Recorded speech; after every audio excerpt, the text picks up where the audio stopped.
මගේ announcement එක දෙන්නන්නේ. හරි කට්ටිය වෙලා නේ. ඔව් ඔක්කොම 10 11 පන්ති ඔක්කොම ගෙනාවනේ නේ.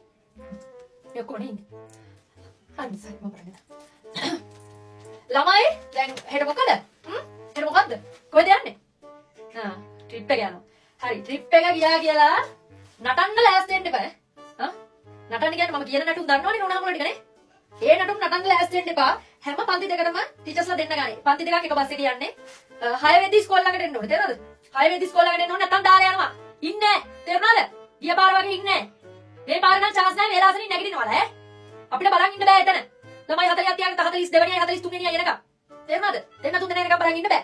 අනිත් කාරණය යන්නේ කොහෙද? හික්කඩුවේ ගාල්ල මාතර.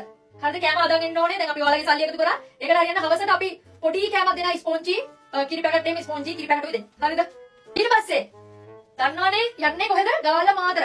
ෆෝන් නම්බර්ස් අරගෙන අහුවෙන්න එපා. ඉහේ ඉඳන් පොට්ට ගහන්නේ ඈ. ට්‍රිප් ගිහිල්ලා සතුටු වුණා වගේ නෙමෙයි පහවදාට පේරන්ට්ස් මීටින් ගන්නවා ඈ. කෙරුවා නෝනාලගේ දන්නේ හින්දා තමයි වෝනින් දීලා එකයි යන්නේ. තේරෙනවද? ලෑස්ති නම් වෙන්න එපා. 10 BC පන්ති දෙක සකුන්තලා මිසුයි එදින වීර මිසුයි ගන්නේ. මොකද? ඥාව් ගන්නෙ. හොර වැඩල්ලයි කියලා බයේ. දානවට කැමති නෑ මේ මිස්ලා මේ පන්ති වලට. මගේ ආකාරනම් අවුස්ස ගන්න එපා ඈ. සින්දු කියන්න නටන්න ඒව ප්‍රශ්නයක් නෑ. යන තැන නම්බුව තියන්න ඕනේ ඉස්කෝලේ ඈ. කෙල්ලෝනේ ගෑනු ළමයි. ගෑනු ළමයිනේ. නම්බුව තියන්න ඕනේ. ඔල්ලන්ගේ හුටපට තියලා නම්බර්ස් අරගෙන තිබ්බොත් බලා ගන්න පුළුවන්. මේ නානකාර මිස් කවුද කියලා තේරෙනවද? මම හැටි දන්නවනේ ආයෙ ගහන්න ගද්දි. හරි එහෙනම් හරි මිස් ඉවරයි. ඉවරයි.